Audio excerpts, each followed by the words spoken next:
আমি দেবলীনা। আমি আজকে আপনাদের সামনে একটি রান্নার রেসিপি নিয়ে চলে এসেছি। এটা আমি আজকে বানাবো পনির রোল। তো তার জন্য এখানে পনির নিয়ে নিয়েছি। আমি পনিরটাকে এরকম লম্বা লম্বা টুকরো টুকরো করে কেটে নিয়েছি। আর এখানে নিয়ে নিয়েছি পেঁয়াজটাকে এরকম লম্বা লম্বা করে কেটে নিতে হবে। এখানে নিয়েছি হচ্ছে গোলমরিচ আর শামরিচকে একসাথে শুকনো খোলায় একটুখানি হালকা ভেজে নিয়ে গুঁড়িয়ে রেখেছি। এখানে কাসুরি মেথি নিয়ে নিয়েছি। কাসুরি মেথিকেও হালকা করে শুকনো খোলায় একটুখানি ভেজে নিয়ে এটাকে আমি গুঁড়িয়ে রেখেছি। পুরো শুকনো একদম গুঁড়ো করে ফেলবো না, একটু দেখুন গোটা গোটা আমি রেখেছি।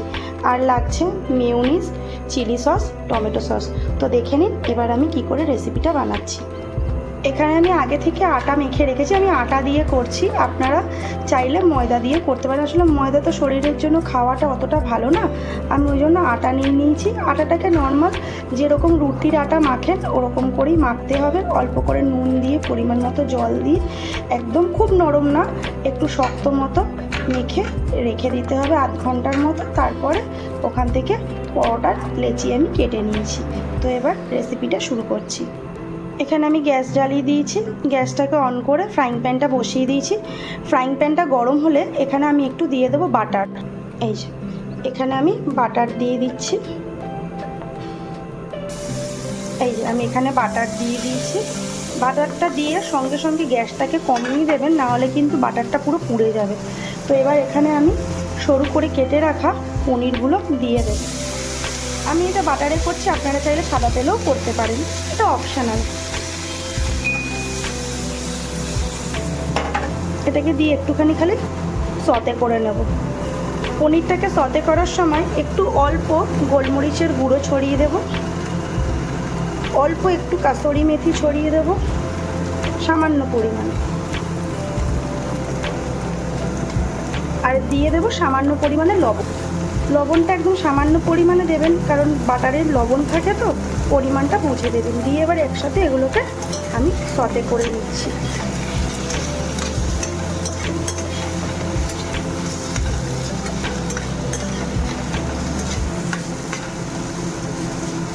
হালকা করে সতে করে নেব। দেখুন হালকা করে ভাজা মতো হয়ে গেছে, সতে করে নিয়েছি। এবার এগুলোকে আমি নামিয়ে নেব। এখানে আমি আরেকটু বাটার দিয়ে দিয়েছি। দেখুন বাটারটা দিয়ে কিন্তু সঙ্গে সঙ্গে গ্যাসটাকে একদম কম করে দেবেন, নাহলে বাটার পুড়ে যাবে। বাটারটা হালকা গলে গেছে। এবার এখানে আমি পেঁয়াজগুলো দিয়ে দেব।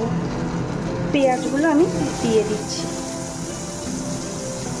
পুরো দেবো না, অল্প দেব, আর অল্প একটু রেখে দেবো গার্নিশিংয়ের জন্য। পেঁয়াজটা দিয়েও হালকা করে এখানে আমি একটু সতে করে নেব।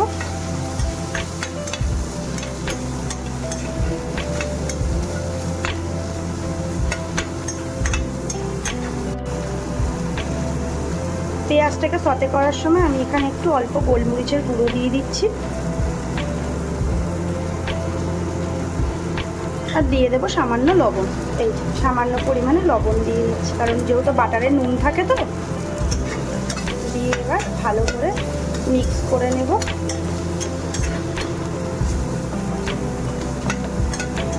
লবণটা দেওয়ার পরে গ্যাসের ফ্লেমটা একটু হাই করে দেবেন, মিডিয়াম টু হাই, পুরো হাই করে দেবেন না, তাহলে কিন্তু পুড়ে যাবে। এই যে দেখুন পেঁয়াজটা এরকমভাবে আমি হালকা একটুখানি সতে করে নিয়েছি।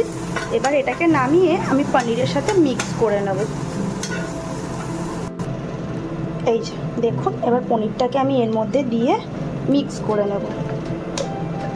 মিক্স করার সময় আমি এখানে আরেকটু গোলমরিচের গুঁড়ো দিয়ে দেবো। লবণটা আর দেবো না, লবণটা আবার যখন রোলটা বানানো হবে তখন একবার দেব। গোলমরিচের গুঁড়োটা দিচ্ছি একটু ঝালের জন্য, আপনারা আপনাদের পরিমাণ মতো বুঝে দেবেন। এই যে দেখুন আমি এইভাবে হালকা হাতে মিক্স করবেন, যাতে পনিরগুলো ভেঙে লাগে। এরমভাবে যদি না করেন, চামচ দিয়ে না করে এইভাবে টস করে নেবেন, তাহলে খুব সুবিধা হবে। খুব সুন্দর একটা স্মোকি ফ্লেভার বেরোচ্ছে। এবার আমি পরোটার রুটিটা বানিয়ে নেব। এই যে আমি এরকম গোল লেচি কেটে নিয়েছি। আমি লেচিটাকে রুটির থেকে একটু মোটা নিয়েছি, রুটির যেরকম লেচি তার থেকে একটু মোটা হবে। এটাকে ভালো করে আমি বেলে নেব। আমি আটা দিয়ে বেলছি, আপনারা চাইলে তেল দিয়ে বেলতে পারেন। প্রথমে রুটিটাকে একটু এরমভাবে বেলে নিয়ে উপর থেকে আমি কিছু কাসুরি মেথি ছড়িয়ে দেব অল্প করে। ছড়িয়ে দিয়ে প্রথমে হাত দিয়ে এরমভাবে আমি একটু চেপে চেপে দিয়ে প্রেস করে নেব। দেখুন এইভাবে প্রেস করে নেব, নিয়ে তারপরে বেলনি দিয়ে আমি বেলে নেব আরেকবার। দেখুন বেলে নিয়েছি এইভাবে। আর থিকনেসটা হবে একটু মোটা, রুটির থেকে একটু, রুটি যেরকম পাতলা হয় তার থেকে একটু মোটা হবে। আর খুব হালকা হাতে বেলবেন, চেপে বেললে কিন্তু খুব যদি জোরে প্রেস করে বেলেন তাহলে কিন্তু রুটির এই লেচিটা ফুটো হয়ে যাবে এবং যে মেথিগুলো দেওয়া হয়েছে কাসুরি মেথিগুলো সেগুলো কিন্তু বেরিয়ে যাবে। তো আমি এইভাবে আরও পরোটার লেচিগুলো গড়ে নেব। আর একটা অন্যরকমভাবে তৈরি করার পদ্ধতি দেখিয়ে দিচ্ছি। প্রথমে আটার লেচিটাকে নেবেন, নিয়ে এরমভাবে গোল করে নিয়ে অল্প করে একটুখানি গুঁড়ো আটা দেবেন। গুঁড়ো আটা না দিলে না লেগে যাবে। দিয়ে একটু এরকম প্রেস করে নেবেন, দিয়ে এরম করে একটুখানি বড় করে নেবেন। দেখুন এরম করে নিয়েছি। এবার ওপর দিয়ে অল্প করে একটুখানি আমি কাসুরি মেথি ছড়িয়ে দিলাম, ছড়িয়ে দিয়ে এরম করে প্রেস করে নেব ঘুরিয়ে ঘুরিয়ে। এভাবে প্রেস করলে চারিদিকে ছড়িয়ে যাবে। একটা এই পদ্ধতিতেও করতে পারেন, আর একটা যে পদ্ধতি আমি দেখালাম অল্প একটুখানি বেলের রুটির মতো করে নিয়ে তারপরে কাসুরি মেথিটা ছড়িয়ে হালকা হাতে একটু বেলা। এর উপরে আমি আরেকটা টুইস্ট আনবো, সেটা হচ্ছে আমি অল্প একটু গোলমরিচের গুঁড়ো ছড়িয়ে দেবো অল্প করে। যদি ঝাল খুব বেশি খান তাহলে বেশি করে দেবেন, আর না হলে অল্প করে একটু ছড়িয়ে দেবেন। দিয়ে সেমভাবে আমি একটু প্রেস করে নেব। নিয়ে এবার এটার অপোজিট পিঠটাও আমি এভাবে করে নেব, তাহলে উল্টো পিঠেও হয়ে যাবে। এই দেখুন, এই দেখুন। নিয়ে এবার এটাকে আমি হালকা হাতে বেলে নেব। এই যে দেখুন কি সুন্দর লাগছে, একটু মোটা হয়েছে। এবার আমি পরোটাগুলো একে একে ভেজে নেব। আমি ফ্রাইং প্যানটা বসিয়ে নিয়েছি, এবার ফ্রাইং প্যানে একে একে আমি পরোটাগুলো ভেজে নেব। এই যে দিয়ে গ্যাসের ফ্লেমটা একটুখানি লো করে দেবেন, দিয়ে এক পিঠ হলে আর এক পিঠ হালকা হাতে তুলে নিতে হবে, অল্প করে হালকা করে। এই যে দেখুন এক পিঠটা আমি সেঁকে নিয়েছি, এই আর এক পিঠ আমি উল্টে দিলাম। আমি পরোটাটা কিন্তু বাটারে ভাজছি না, পরোটাটা আমি সাদা তেলেই ভাজছি।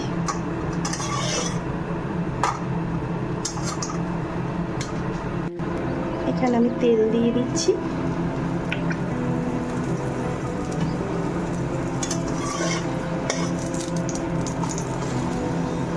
খুব সুন্দর গন্ধ বেরোচ্ছে, খুব সুন্দর। যেহেতু কাসুরি মেথি দেওয়া আছে, খুব বেশি কড়া করে ভাজবেন না, তাহলে কিন্তু ভালো লাগবে না টেস্ট, কারণ মশলা দেওয়া তো ওগুলো পুড়ে যাবে। এই যে দেখুন আমি এইভাবে ভেজে নিয়েছি, খুব সুন্দর গন্ধ বেরোচ্ছে। একে একে আমি পরোটাগুলো সব ভেজে নিয়েছি। এবার আমি রোলটা বানিয়ে নেব। তো প্রথমে আমি এখানে যে স্টাফিংটা বানিয়েছি পনিরের, সেইটা এখানে দিয়ে দেব রোলের মধ্যে। এইভাবে আমি দিয়ে নেব।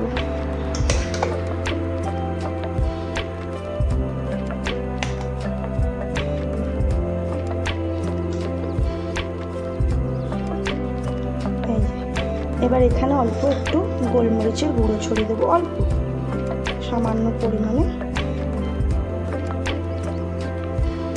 এবার অল্প একটু দেবো চাট মশলা, অল্প চাট মশলা দেব।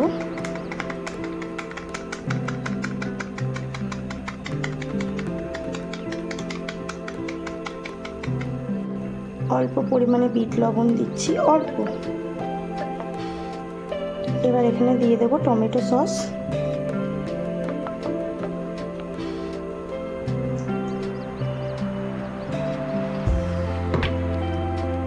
অল্প করে চিলি সস দিয়ে দেব, একদম অল্প করে, কারণ এটা আমি বানাচ্ছি আমার হাজবেন্ডের জন্য, একদমই ঝাল খায় না।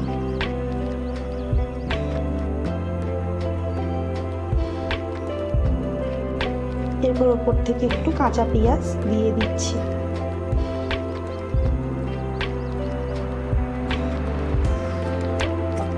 দিয়ে এবার এটাকে মুড়ে নেব কাগজ দিয়ে।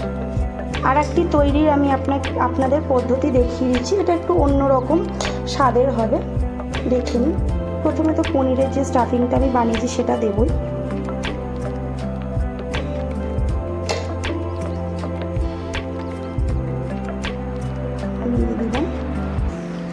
এবার যেরম যা দিয়েছিলাম অল্প একটু গোলমরিচের গুঁড়ো দিলাম। এটাতে চাট মশলাটা দেব না, এটাতে দিয়ে দিচ্ছি একটু অল্প করে পেঁয়াজ,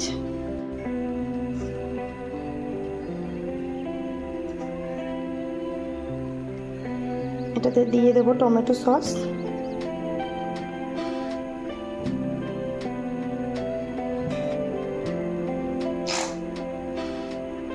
এবার যেরকম চিলি সস দিয়েছিলাম সেরকম দেবো।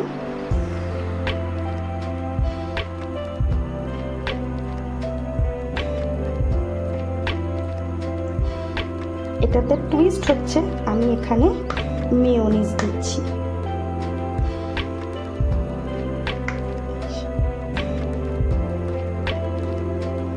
ওপর থেকে অল্প করে একটু বিট লবণ ছড়িয়ে দিলাম, দিয়ে এবার আমি এটাকে মুড়িয়ে নেব। দেখুন আমার রোলগুলো একদম তৈরি হয়ে গেছে। দুরকম পদ্ধতিতে দেখালাম, একটা মেয়োনিজ দিয়ে আর একটাতে মেয়োনিজ ছাড়া চাট মশলা দিয়ে। তো আমার এই রেসিপিটি আজকে এখানে এই পর্যন্তই রইল। ভালো লাগলে একটা লাইক করে দেবেন, কমেন্ট করে দেবেন। আরও যদি আপনাদের কোনো রেসিপি দেখতে ইচ্ছে করে অবশ্যই আমাকে কমেন্ট করে জানাবেন। তো টিল দেন, টাটা, বাই।